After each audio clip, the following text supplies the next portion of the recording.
নবী সাল্লাল্লাহু আলাইহি সাল্লাম আবু তালেবকে কালেমা পড়াবার জন্য কি পরিমাণ কাঁদছে, চেষ্টা করছে। শেষ মুহূর্তে বলছে, চাচা চাচা কালেমাটা পড়েন না চাচা।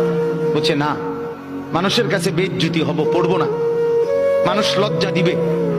আল্লাহ নবী সাল্লাল্লাহু আলাইহি সাল্লাম বলছে, কানে কানে বলেন, আমি কাউকে শোনাবো না, আমি শুধু হাসরের মাঠে বলবো, মৃত্যু পর্যন্ত চাচা ওয়াদা দিলাম জগৎবাসীকে শোনাবো না আপনি ঈমান আনছিলেন, কানে কানে কন। আবু তালেব বলছে না, কানে কানেও বলবো। এবার নবী বলে চোখের পানি ফেলতে ফেলতে, চাচা এমনও কইতেন না তো, ঠিক আছে চাচা, আমি কালেমাটা পড়ি, আপনি শুধু ঠোঁটটা নাড়েন, আপনি শুধু ঠোঁটটা নাড়বেন, আমি হাসরের দিন বলবো, মাওলা আমার চাচা কালেমা পড়ছিল এজন্য ঠোঁট নাড়ছে, এর সুযোগ দেন। চাচা বলছে না না না, আমি ঠোঁটও নাড়বো না। আল্লাহ নবী তখন অঝরে কাঁদতেছিলেন আর চোখের পানি ফেলে বললেন, চাচা আপনি জাহান্নামের আগুনে জ্বলবেন, আমি সইব কেমন? আবু তালেব নাফরমান তখন কি বলছে জানেন?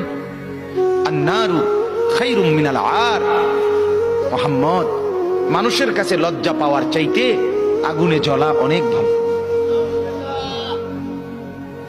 বাপ, নিজেদের জিন্দেগিতে একবার ভাইবা দেখেন, আমিও ভাবি আপনিও ভাবেন এমন আচরণ আমার মধ্যে আছে কিনা।